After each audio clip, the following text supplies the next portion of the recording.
ತಂದೆ ತಾಯಿ ತಂಗಿ ಕೊಂದಿದ್ದ ಹಂತಕಿಯನ್ನ ಅರೆಸ್ಟ್ ಮಾಡಲಾಗಿದೆ. ಕೊಲೆ ಮಾಡಿ ಹಂತಕರು ಪರಾರಿಯಾಗಿದ್ದೇ ರಣರೋಚಕವಾದಂತಹ ಸ್ಟೋರಿ. ತಂದೆ ತಾಯಿ ತಂಗಿಯನ್ನ ಪ್ರಿಯಕರಣ ಜೊತೆಗೆ ಸೇರಿ ಶ್ವೇತಾ ಅನ್ನುವಾಕೆ ಕೊಲೆ ಮಾಡಿದ್ರು. ಕೊಲೆ ನಂತರದಲ್ಲಿ ಇಬ್ರು ಎಸ್ಕೇಪ್ ಆಗಿದ್ದು ರೋಚಕ ಕಹಾನಿ ಇದೆ. ಸಿಸಿಟಿವಿಗಳನ್ನ ಮರೆಮಾಚಿ ಎಸ್ಕೇಪ್ ಆಗಿದ್ರು ಹಂತಕರು. 207 ಕಿಲೋಮೀಟರ್ ಬೈಕ್ನಲ್ಲೇ ಅವರು ಸಂಚಾರ ಮಾಡಿದ್ದಾರೆ. ತಿರುವಣ್ಣಾಮಲೈವರೆಗೂ ಕೂಡ ಬೈಕ್ನಲ್ಲೇ ಹೋಗಿದ್ದಾರೆ. 207 ಕಿಲೋಮೀಟರ್ ಬರೋಬ್ಬರಿ. ತಿರುವಣ್ಣಾಮಲೈನಲ್ಲಿ ಶ್ವೇತಾ ಆಕೆಯನ್ನ ಬಿಟ್ಟು ಪ್ರಿಯಕರ ಕೆನೆತ್ ಅಲ್ಲಿಂದ ಬೇರೆ ಕಡೆಗೆ ಆತ ಎಸ್ಕೇಪ್ ಆಗಿದ್ದ. ಅಂದ್ರೆ ಅಲ್ಲಿ ಡಿವೈಡ್ ಆಗಿದ್ದಾರೆ ಇಬ್ರು ಕೂಡ. ಕೊಲೆ ಬಳಿಕ ಡಿಪ್ರೆಷನ್ನಲ್ಲಿದ್ದ ಹಂತಕಿ ಶ್ವೇತಾ. ದಾರಿಯುದ್ದಕ್ಕೂ ಶ್ವೇತಾಗೆ ಈ ಕೆನೆತ್ ಧೈರ್ಯವನ್ನ ತುಂಬಿದ್ದ, ಏನೂ ಆಗಲ್ಲ ಅಂತ. ತಿರುವಣ್ಣಾಮಲೈವರೆಗೂ ಕೂಡ ಕೆನೆತ್ ಧೈರ್ಯವನ್ನ ತುಂಬಿದ್ದ ಆಕೆಗೆ. ಕೊಲೆ ಆದ ನಂತರದಲ್ಲಿ ಆಕೆ ಹೆದರ್ಕೊಂಡಿದ್ದಾಳೆ, ಡಿಪ್ರೆಷನ್ ಮೋಡ್ನಲ್ಲಿದ್ದು. ತಿರುವಣ್ಣಾಮಲೈಯಿಂದ ಪಾಂಡಿಚೇರಿಗೆ ಶ್ವೇತಾ ಹೋಗ್ತಾಳೆ. ಪಾಂಡಿಚೇರಿ ರೈಲ್ವೆ ಸ್ಟೇಷನ್ನಲ್ಲಿ ಶ್ವೇತಾ ಪೊಲೀಸರಿಗೆ ಲಾಕ್ ಆಗ್ತಾಳೆ. ಅರೆಸ್ಟ್ ಆಗ್ತಾ ಇದ್ದಂಗೆ ಶ್ವೇತಾ ತಪ್ಪೊಪ್ಪಿಕೊಂಡಿದ್ದಾಳೆ. 6 ತಂಡಗಳ ರಚನೆ ಮಾಡಿತ್ತು ಈ ಇಬ್ಬರು ಕಿರಾತಕರನ್ನ ಹಿಡಿಯುವುದಕ್ಕಾಗಿ. ಪಾಂಡಿಚೇರಿ ರೈಲ್ವೆ ಸ್ಟೇಷನ್ನಲ್ಲಿ ಕೊನೆಗೂ ಶ್ವೇತಾಳನ್ನ ಈಗ ಲಾಕ್ ಮಾಡಲಾಗಿದೆ. ಅರೆಸ್ಟ್ ಮಾಡ್ತಾ ಇದ್ದಂಗೆ ಹೌದು ನಾನೇ ಕೊಲೆ ಮಾಡಿದ್ದು ಅಂತ ಸ್ಪಾಟ್ನಲ್ಲಿ ಆಕೆ ಒಪ್ಕೊಂಡಿದ್ದಾಳೆ. ಮತ್ತು ಇವರು ಹಾಕಿದ್ದಂಥ ಸ್ಕೆಚ್, ಇವರು ಕೊಲೆ ಆದ ನಂತರದಲ್ಲಿ ತಪ್ಪಿಸ್ಕೊಂಡು ಹೋಗಿದ್ದು ಹೇಗೆ, ಆ ಡೀಟೇಲ್ಸ್ ನೋಡ್ತಾ ಇದ್ದೀವಿ. 207 ಕಿಲೋಮೀಟರ್ ಬರೋಬ್ಬರಿ ಬೈಕ್ನಲ್ಲೇ ಹೋಗಿದ್ದು. ಶ್ವೇತಾಳನ್ನ ಡ್ರಾಪ್ ಮಾಡಿ ಕೆನೆತ್ ಎಸ್ಕೇಪ್ ಆಗಿದ್ದಾರೆ. ತಿರುವಣ್ಣಾಮಲೈನಿಂದ ಯಾವ ಕಡೆ ಕೆನೆತ್ ಪ್ರಯಾಣವನ್ನ ಬೆಳೆಸ್ದ ಅನ್ನೋದು ಸದ್ಯಕ್ಕಿರುವಂತಹ ಪ್ರಶ್ನೆ. ಅಲ್ಲಿ ಡಿವೈಡ್ ಆಗೋಕೆ ತೀರ್ಮಾನ ಆಗಿದ್ದು ಯಾಕೆ? ಇಬ್ರು ಬೇರೆ ಏನಾದರೂ ಪ್ಲಾನ್ ಮಾಡಿದ್ದಾನ ಕೆನೆತ್? ಸೊ ಹಾಗಾಗಿ ಹಲವು ಪ್ರಶ್ನೆಗಳು ಮೂಡ್ತಾ ಇದೆ. ಕೆನೆತ್ ಬಗ್ಗೆ ಏನೂ ಬಾಯ್ ಬಿಡ್ತಾ ಇಲ್ಲ ಈ ಶ್ವೇತಾ. ಕೊಲೆ ಮಾಡಿದ್ದು ಮಾತ್ರ ಒಪ್ಕೊಂಡಿದ್ದು, ಆತನ ಬಗ್ಗೆ ಏನೂ ಹೇಳ್ತಾ ಇಲ್ಲ. ಕೆನೆತ್ ಬಂಧನಕ್ಕಾಗಿ ವಲಂಕಣಿ, ತಿರುವಣ್ಣಾಮಲೈ, ತಿರುಚಿನಪಲ್ಲಿ ಭಾಗದಲ್ಲಿ ಪೊಲೀಸರಿಂದ ಶೋಧ ನಡೀತಾ ಇದೆ. 6 ತಂಡಗಳ ರಚನೆ ಆಗಿದೆ ಇಬ್ಬರು ಕಿರಾತಕರನ್ನ ಹಿಡಿಯೋದಕ್ಕಾಗಿ. ಈಗ ಶ್ವೇತಾಳನ್ನ ಅರೆಸ್ಟ್ ಮಾಡಲಾಗಿದೆ ಪಾಂಡಿಚೇರಿಯ ರೈಲ್ವೆ ಸ್ಟೇಷನ್ನಲ್ಲಿ. ಈ ಕೆನೆತ್ ಎಲ್ಲಿ ಹೋದ, ತಿರುವಣ್ಣಾಮಲೈಯಲ್ಲಿ ಆಕೆಯನ್ನು ಯಾಕೆ ಡ್ರಾಪ್ ಮಾಡ್ದ, ಅಲ್ಲೇನೇ ಡಿವೈಡ್ ಆಗೋಕೆ ಯಾಕೆ ತೀರ್ಮಾನ ಮಾಡಿದ್ರು, ಈ ಥರ ತಲೆಯೇನಾದರೂ ಬರೀ ಪ್ಲಾನ್ ಇತ್ತ, ಅದನ್ನು ಶ್ವೇತಾಳಿಗೂ ಈತ ಹೇಳಿರಲಿಲ್ವಾ? ಆದರೆ ಈ ಎಲ್ಲ ಪ್ರಶ್ನೆಗಳ ನಡುವೆ ಈಗ ಆರೋಪಿಯಾಗಿರುವ ಶ್ವೇತಾ, ಪೊಲೀಸರ ಕಸ್ಟಡಿಯಲ್ಲಿರುವಂಥ ಆಕೆ ಈ ಕೆನೆತ್ ಬಗ್ಗೆ, ಈಕೆಯ ಪ್ರಿಯಕರಣ ಬಗ್ಗೆ ಯಾವ ವಿಚಾರಗಳನ್ನು ಕೂಡ ಬಾಯಿ ಬಿಡ್ತಾ ಇಲ್ಲ. ಆದರೆ ವಿಚಾರಣೆಯನ್ನು ನಡೆಸ್ತಾ ಇದ್ದಾರೆ ಪೊಲೀಸ್ ಅಧಿಕಾರಿಗಳು. ಈತನ ಹುಡುಕಾಟ ಕಾರ್ಯಾಚರಣೆ ಯಥಾ ಪ್ರಕಾರ ಮುಂದುವರೆದಿದೆ. KR ಪುರಂ ವ್ಯಾಪ್ತಿಯಲ್ಲಿ ನಡೆದಿದ್ದಂತಹ ತ್ರಿವಳಿ ಕೊಲೆ ವಿಚಾರಕ್ಕೆ ಸಂಬಂಧಪಟ್ಟಂಗೆ ಇಬ್ಬರು ಕೊಲೆ ನಡೆದ ನಂತರದಲ್ಲಿ ಅಪಾರ್ಟ್ಮೆಂಟ್ ಇಂದ ಪಕ್ಕದ ಬಿಲ್ಡಿಂಗ್ ಮೇಲೆ ಜಿಗಿದು ಎಸ್ಕೇಪ್ ಆಗಿದ್ರು. ಯಾಕಂದ್ರೆ ಅಲ್ಲಿರುವಂತಹ CCTV ಕ್ಯಾಮೆರಾಗಳಲ್ಲಿ ಕ್ಯಾಪ್ಚರ್ ಆಗಿಬಿಡುತ್ತೆ ಮುಖ ಅಂತ, ಮತ್ತು ಅಲ್ಲಿರುವಂತಹ ಸೆಕ್ಯೂರಿಟಿ ನೋಡ್ಬಿಡ್ತಾನೆ ಅಂತ. ಸೊ CCTV ಕ್ಯಾಮೆರಾಗಳನ್ನ ಮರೆಮಾಚಿ ಮುಖ ತೋರಿಸ್ದಂಗೆ ಅಲ್ಲಿಂದ ಎಸ್ಕೇಪ್ ಆಗಿ ಡೈರೆಕ್ಟ್ ಬೈಕ್ ಹತ್ತಿ ಇಬ್ಬರು ಹೊರಟಿದ್ದು ತಮಿಳುನಾಡು ಕಡೆ. ಅಲ್ಲಿಂದ ಎಲ್ಲೆಲ್ಲಿ ಸಂಚಾರ ಮಾಡಿದ್ರು ಅನ್ನುವಂತಹ ಒಂದಿಷ್ಟು ಮಾಹಿತಿಗಳು ಈಗ ಸಿಗ್ತಾ ಇದೆ. ಇನ್ನು ಕೊಲೆ ನಡೆದಿರುವಂತಹ ಹಿನ್ನೆಲೆ ನೋಡ್ತಾ ಹೋದ್ರೆ ಈ ಶ್ವೇತಾ ಮತ್ತು ಕೆನೆತ್ ಇಬ್ರು ಕೂಡ ಲಿವಿಂಗ್ ರಿಲೇಶನ್ಶಿಪ್ನಲ್ಲಿದ್ರು. ಅಪಾರ್ಟ್ಮೆಂಟ್ನಲ್ಲಿ ಒಂದೇ ಮನೆಯಲ್ಲಿ ವಾಸ ಮಾಡ್ತಾ ಇದ್ರು ಕಳೆದ 2 ವರ್ಷಗಳಿಂದ. KR ಪುರಂ ವ್ಯಾಪ್ತಿಯಲ್ಲಿ ತ್ರಿವಳಿ ಕೊಲೆ ಪ್ರಕರಣಕ್ಕೆ ಸಂಬಂಧಪಟ್ಟಂಗೆ ಪಾಂಡಿಚೇರಿಯಲ್ಲಿ ಆರೋಪಿ ಶ್ವೇತಾ ಅರೆಸ್ಟ್ ಆಗಿದ್ದಾಳೆ. ಆರೋಪಿ ಶ್ವೇತಾಳನ್ನ ಈಗ ಪೊಲೀಸರು ಕರೆದುಕೊಂಡು ಬರ್ತಾ ಇದ್ದಾರೆ. KR ಪುರಂ ಪೊಲೀಸರು ಶ್ವೇತಾಳನ್ನ ಕೋರ್ಟ್ಗೆ ಹಾಜರುಪಡಿಸ್ತಾರೆ.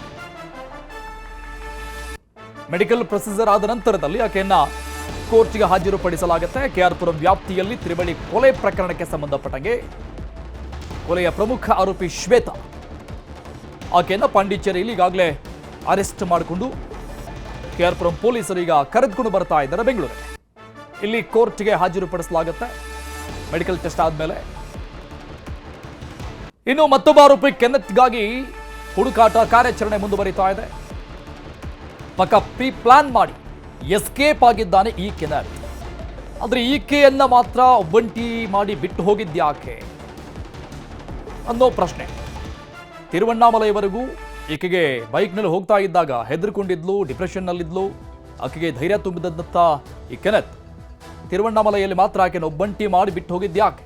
ಇಬ್ಬರು ಸೇರಿನೇ ಕೊಲೆ ಮಾಡಿರುವಂಥದ್ದು ಮೂವರನ್ನ.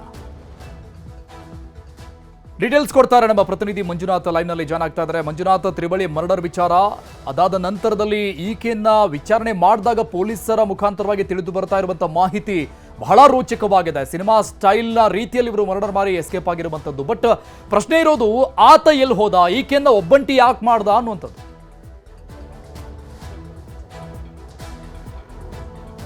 ಖಂಡಿತವಾಗ್ಲೂ ಅರುಣ್, ಕೇರ್ಪುರಂ ಠಾಣಾ ವ್ಯಾಪ್ತಿಯಲ್ಲಿ ನಡೆದಂತಹ ತ್ರಿಬಲ್ ಮರ್ಡರ್ ಪ್ರಕರಣಕ್ಕೆ ಸಂಬಂಧಪಟ್ಟಂತೆ ಪ್ರಮುಖ ಆರೋಪಿಗಳಲ್ಲಿ ಒಬ್ಬರಾದಂತಹ ಶ್ವೇತಾಳನ್ನ ಪಾಂಡಿಚೇರಿ ರೈಲ್ವೆ ಸ್ಟೇಷನ್ ನಲ್ಲಿ ಕೇರ್ಪುರಂ ಪೊಲೀಸರು ಅರೆಸ್ಟ್ ಮಾಡ್ಕೊಂಡಿದ್ದಾರೆ. ಅರೆಸ್ಟ್ ಮಾಡ್ಕೊಂಡಿದ್ದಾದಂತಹ ಬಳಿಕ ಪೊಲೀಸರಿಗೆ ಒಂದೊಂದೇ ಈ ಒಂದು ಪ್ರಕರಣದಲ್ಲಿ ಸ್ಫೋಟಕವಾದಂತಹ ವಿಚಾರಗಳು ಗೊತ್ತಾಗ್ತಾ ಇರುವಂತದ್ದು. ಅದರಲ್ಲೂ ಕೂಡ ಪ್ರಮುಖವಾಗಿ ಕೊಲೆ ಮಾಡಿದ್ದಾದಂತಹ ಬಳಿಕ ಆರೋಪಿಗಳು 207 ಕಿಲೋಮೀಟರ್ ಬೆಂಗಳೂರಿನಿಂದ ತಿರುವಣ್ಣಾಮಲೆಗಿರುವಂತಹ ಡಿಸ್ಟೆನ್ಸ್ 207 ಕಿಲೋಮೀಟರ್ ನಷ್ಟು ಕೂಡ ಇವರು ಬೈಕ್ ನಲ್ಲಿ ಹೋಗಿದ್ರು ಅನ್ನುವಂತ ಒಂದು ವಿಚಾರ ಕೂಡ ಪೊಲೀಸರ ತನಿಖೆ ವೇಳೆಯಲ್ಲಿ ಬಯಲಾಗಿದೆ.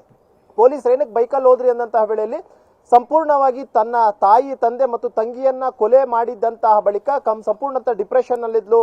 ಆಕೆ ಯಾವ ರೀತಿ ಬಿಹೇವ್ ಮಾಡ್ತಿದ್ದೀನಿ ಅನ್ನೋ ವಿಚಾರ ಕೂಡ ಅಷ್ಟೇ ಶ್ವೇತಾ ಗೊತ್ತಾಗ್ತಿರಲಿಲ್ಲ. ಇಂತಹ ಸಂದರ್ಭದಲ್ಲಿ ಏನಾದ್ರೂ ಬಸ್ ಅಥವಾ ರೈಲ್ ನಲ್ಲಿ ಏನಾದ್ರೂ ಎಸ್ಕೇಪ್ ಆಗಕ್ಕೆ ಹೋದಂತ ವೇಳೆಯಲ್ಲಿ ಆಕೆಯನ್ನ ಸಮಾಧಾನ ಮಾಡಬೇಕು. ಸಮಾಧಾನ ಮಾಡುವಂತಹ ವಿಚಾರ ಏನಾದ್ರೂ ಅಕ್ಕಪಕ್ಕದವ್ರು ಗೊತ್ತಾಯ್ತು ಅಂತಂದ್ರೆ ಇಮಿಡಿಯೇಟ್ ಆಗಿ ಪೊಲೀಸರಿಗೆ ಮಾಹಿತಿಯನ್ನ ಕೊಡ್ತಾರೆ, ನಾವು ಅರೆಸ್ಟ್ ಆಗ್ತೀವಿ.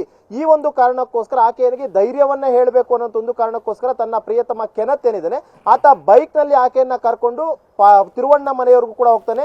ಇಲ್ಲಿ ಕೊಲೆ ಆದಂತಹ ಬಳಿಕ ಇಮಿಡಿಯೇಟ್ ಆಗಿ ಅವ್ರು ಇಲ್ಲಿಂದ ಬೈಕ್ ನ ಮುಖಾಂತರವಾಗಿ ತಿರುವಣ್ಣಾಮಲೆಗೆ ಹೋಗ್ತಾರೆ. ತಿರುವಣ್ಣಾಮಲೆಗೆ ಹೋದಂತಹ ಕೆನತ್ತು ಎಲ್ಲಿ ಹೋದ ಅನ್ನುವಂಥದ್ದು ಇನ್ನೂ ಕೂಡ ನಿಗೂಢವಾಗಿರುವಂತದ್ದು. ಯಾಕಂದ್ರೆ ತಿರುವಣ್ಣಾಮಲೆಯಿಂದ ಅವರಿಬ್ಬರ ಮಧ್ಯೆ ಏನಾಯ್ತು ಅನ್ನುವಂಥ ವಿಚಾರ ಗೊತ್ತಿಲ್ಲ. ಯಾಕಂದ್ರೆ ಆ ಬಗ್ಗೆ ಶ್ವೇತಾ ಕೂಡ ಪೊಲೀಸರ ಮುಂದೆ ಬಾಯ್ಬಿಡ್ತಿಲ್ಲ. ಒಂದ್ ವೇಳೆ ಏನಾದ್ರೂ ತಿರುವಣ್ಣಾಮಲೆಯಲ್ಲಿ ಏನಾದ್ರೂ ಜಗಳವನ್ನ ಮಾಡ್ಕೊಂಡ್ರ ಇಬ್ರು, ಈ ಒಂದು ತನ್ನ ಕುಟುಂಬ ನಾಶ ಆಯ್ತು, ನಮ್ಮ ಪ್ರೀತಿಗೋಸ್ಕರ ನಾಶ ಆಯ್ತು ಅಂತ ಏನಾದ್ರೂ ಈಕೆ ಶ್ವೇತಾ ಜಗಳ ಮಾಡ್ಕೊಂಡು ಅಲ್ಲಿಂದ ಆಕೆನೆ ಹೋದ್ಲಾ, ಅಥವಾ ಕೆನ್ನತ್ ಏನಾದ್ರೂ ಬೇರೆ ರೀತಿಯಂತ ಪ್ಲಾನ್ ಅನ್ನ ಮಾಡ್ಕೊಂಡು ನೀನು ಪಾಂಡಿಚೇರಿ ರೈಲ್ವೆ ಸ್ಟೇಷನ್ಗೆ ಹೋಗು, ನಾನೇನಾದ್ರೂ ಬರ್ತೀನಿ ಅಂತನೋ, ಅಥವಾ ನೀನು ಬೇರೆ ಇಂಥ ಪರ್ಟಿಕ್ಯುಲರ್ ಜಾಗಕ್ಕೆ ನಾನು ಬರ್ತೀನಿ, ಅಲ್ಲಿಗೆ ನೀನು ಬಂದ್ಬಿಡು, ಇಬ್ರು ಜೊತೆಯಲ್ಲಿ ಹೋದ್ವಿ ಅಂತಂದ್ರೆ ಪೊಲೀಸರು ನಮ್ಮನ್ನು ಹಿಡಿಬಹುದು. ಆ ಒಂದು ಕಾರಣಕ್ಕೋಸ್ಕರ ಪೊಲೀಸರನ್ನ ದಿಕ್ತಪ್ಪಿಸುವಂತ ನಿಟ್ಟಿನಲ್ಲಿ ಒಬ್ಬೊಬ್ರು ಒಂದೊಂದು ಡೈರೆಕ್ಷನ್ ಅಲ್ಲಿ ಹೋಗೋಣ ಅಂತ ಏನಾದ್ರೂ ಪ್ಲಾನ್ ಮಾಡಿದ್ರ ಅನ್ನುವಂಥದ್ರ ಬಗ್ಗೆ ಕೂಡ ಅಷ್ಟೇ ಕೇರ್ಪುರಂ ಪೊಲೀಸ್ ಇನ್ವೆಸ್ಟಿಗೇಷನ್ ಈಗಾಗಲೇ ಮಾಡ್ಕೊಂಡು ಬರ್ತಾ ಇದ್ದಾರೆ. ಸದ್ಯಕ್ಕೆ ಶ್ವೇತಾಳನ್ನ ಪಾಂಡಿಚೇರಿಯಲ್ಲಿ ಅರೆಸ್ಟ್ ಮಾಡ್ಕೊಂಡಿದ್ದು ಬೆಂಗಳೂರಿಗೆ ಕರೆತರುವಂತ ಒಂದು ಕೆಲಸಗಳನ್ನ ಮಾಡ್ತಾ ಇದ್ದಾರೆ. ಬೆಂಗಳೂರಿಗೆ ಕರೆತಿದ್ದಾದಂತ ಬಳಿಕ ಮಿಡ್ ನೈಟ್ ಏನಾದ್ರೂ ಬೆಂಗಳೂರಿಗೆ ರೀಚ್ ಆದ್ರು ಅಂತಂದ್ರೆ ಬಹುತೇಕ ಆಕೆಯನ್ನ ಸಾಂತ್ವನ ಕೇಂದ್ರದಲ್ಲಿ ಇರಿಸ್ತಾರೆ. ಬೆಳಿಗ್ಗೆ ಆಕೆಯನ್ನ ಕೋರ್ಟ್ಗೆ ಹಾಜರುಪಡಿಸಿ ಮತ್ತೆ ಕಸ್ಟಡಿಗೆ ಪಡ್ಕೊಂಡು ಆಕೆಯನ್ನು ಇಂಟ್ರಾಗೇಷನ್ ಮಾಡುವಂತ ಚಾನ್ಸಸ್ ಕೂಡ ಇರುವಂತದ್ದು. ಮತ್ತೊಂದ್ ಕಡೆ ಕೆನ್ನತ್ಗೋಸ್ಕರ ಕೂಡ ಏನು 6 ವಿಶೇಷ ತಂಡಗಳು ರಚನೆ ಮಾಡಿದ್ರು, ಅದರಲ್ಲಿ 3 ತಂಡಗಳು ಈಗಾಗಲೇ ಆಕೆಯ ಹುಡುಕಾಟಕ್ಕೆ ಹೋಗಿದ್ದು, ಅದರಲ್ಲಿ 1 ತಂಡ ವಾಪಸ್ ಕರ್ಕೊಂಡು ಬರ್ತಿದ್ರೆ ಉಳಿದಂತ 5 ತಂಡದವರು ಕೂಡ ಅಷ್ಟೇ ತಿರುವಣ್ಣಾಮಲೆ, ವೆಲಂಗಣ ಸೇರಿದಂತೆ ಅಕ್ಕಪಕ್ಕ ಇರುವಂತಹ ಪ್ರದೇಶಗಳಲ್ಲಿ ಕೆನ್ನತ್ಗೋಸ್ಕರ ತೀವ್ರ ಹುಡುಕಾಟ ಮಾಡುವಂತ ಒಂದು ಕೆಲಸವನ್ನು ಕೂಡ ಮಾಡ್ತಾ ಇರುವಂತಹದ್ದು. ಅರುಣ್, ಥ್ಯಾಂಕ್ ಯು ಮಂಜುನಾಥ್ ಡೀಟೇಲ್ಸ್ಗೆ. ಜೂನ್ ಅಂತ್ಯವಾದ್ರೂ ಸುರಿತಾ ಇಲ್ಲ ಮುಂಗಾರು ಮಳೆ, ಬರಿದಾಗ್ತಾ ಇದೆ ಶರಾವತಿ ಹಿನ್ನೀರಿನ ವಿಶಾಲ ಭೂಭಾಗ. ನೀರಿಲ್ಲದೆ ಒಣಗುಡ್ತಾ ಇದೆ. ಶಿವಮೊಗ್ಗದ ಲಿಂಗನಮಕ್ಕಿ ಜಲಾಶಯ ಖಾಲಿಯಾಗಿದೆ. ಜೂನ್ ಮುಗಿತಾ ಬಂದ್ರೂ ಕೂಡ ಅಂದುಕೊಂಡಷ್ಟು ಮಳೆ ಸುರಿತಾ ಇಲ್ಲ.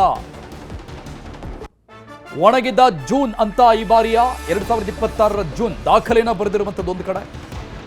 ಅತಿ ಕಡಿಮೆ ಪ್ರಮಾಣದ ಮಳೆ ಸುರಿದಿದೆ ಅಂತ ಜಲವಿದ್ಯುತ್ ಉತ್ಪಾದನೆಯ ಜೀವನಾಡಿಯಾಗಿರುವ ಡ್ಯಾಮ್ ಲಿಂಗನಮಕ್ಕಿ ಜಲಾಶಯ ಖಾಲಿಯಾಗಿದೆ.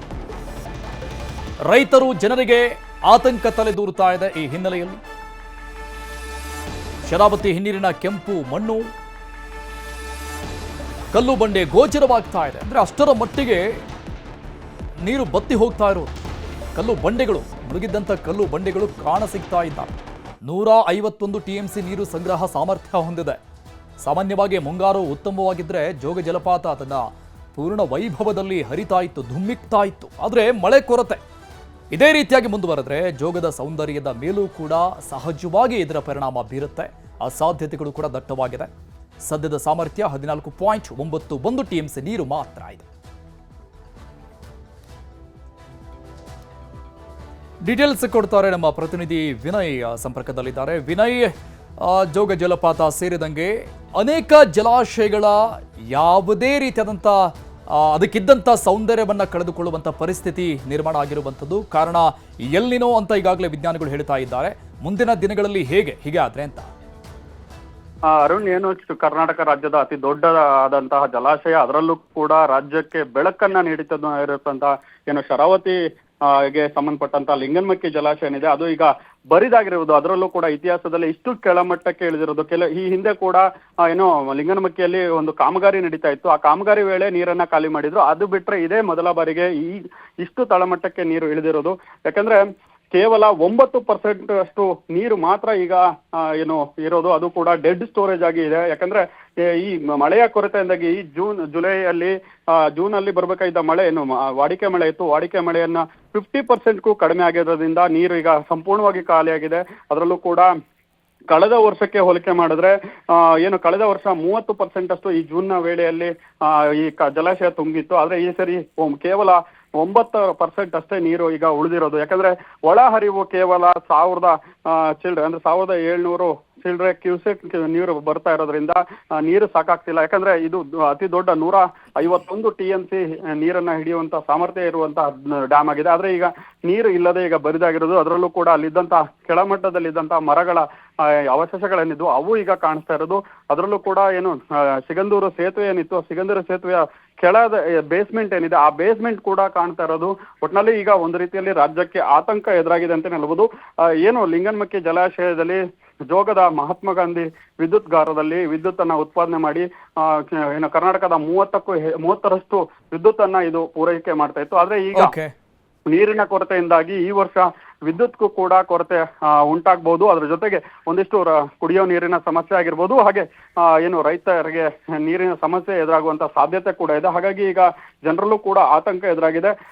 ಜೂನ್ ಮೊದಲ ವಾರದಲ್ಲಿ ಈ ರೀತಿ ಆಗಿರೋದ್ರಿಂದ ಕೆಲವರು ಈಗ ಆತಂಕಗೊಳಗಾಗಿದ್ದಾರೆ. ಡೀಟೇಲ್ಸ್ಗೆ ನಾಳೆ ಟಿಬಿ ಡ್ಯಾಮ್ ನೂತನ ಕ್ರಸ್ಟ್ ಗೇಟ್ ಉದ್ಘಾಟನೆ ಇದೆ. ಉದ್ಘಾಟನೆಯಲ್ಲಿ 3 ರಾಜ್ಯದ ಸಿಎಂಗಳು ಕೂಡ ಭಾಗಿಯಾಗ್ತಾ ಇದ್ದಾರೆ. ಈ ವೇಳೆ ನವಲಿ ಜಲಾಶಯದ ಬಗ್ಗೆ ಚರ್ಚೆ ಆಗುತ್ತಾ ಅನ್ನೋ ಸಹಜ ಪ್ರಶ್ನೆಗಳಿವೆ. ನವಲಿ ಜಲಾಶಯದ ಬಗ್ಗೆ ನಡೆಯುತ್ತಾ ಚರ್ಚೆ. ಇದೇ ಸಂದರ್ಭದಲ್ಲಿ 3 ರಾಜ್ಯದ ಸಿಎಂಗಳು ಭಾಗಿಯಾಗ್ತಾ ಇರೋದು. ತುಂಗಭದ್ರಾ ಜಲಾಶಯದಲ್ಲಿ 30 TMC ಹೂಳು. ಈ ಹೂಳಿನಿಂದಾಗಿ ಟಿಬಿ ಡ್ಯಾಮ್ ಅಚ್ಚುಕಟ್ಟು ಪ್ರದೇಶಕ್ಕೆ ನೀರು ಸಿಗ್ತಾ ಇಲ್ಲ. 30 TMC ನೀರು ಬಳಕೆಗೆ ನವಲಿ ಜಲಾಶಯ ಪ್ಲಾನ್ ಮಾಡಲಾಗ್ತಾ ಇದೆ. ಸೊ ಈ ಬಗ್ಗೆ ಚರ್ಚೆ ಆಗಬಹುದಾ? ಯಡಿಯೂರಪ್ಪ ಸರ್ಕಾರದಲ್ಲಿ ವಿಸ್ತೃತ ವರದಿ ಸಿದ್ಧ ಆಗಿತ್ತು ಈ ಬಗ್ಗೆ. ಇನ್ನು ಸಿದ್ದರಾಮಯ್ಯ ಸರ್ಕಾರದಲ್ಲಿ 100 ಕೋಟಿ ಅನುದಾನ ಕೂಡ ಸಿಕ್ಕಿತ್ತು ಈ ಯೋಜನೆಗೆ. ನವಲಿ ಜಲಾಶಯದ ಬಗ್ಗೆ ಆಂಧ್ರ ತೆಲಂಗಾಣದ ಬಗ್ಗೆ ಚರ್ಚೆ ಆಗತ್ತಾ ನಾಳೆ ಅಂತ ಸಹಜವಾದಂಥ ಕುತೂಹಲ ಇದೆ.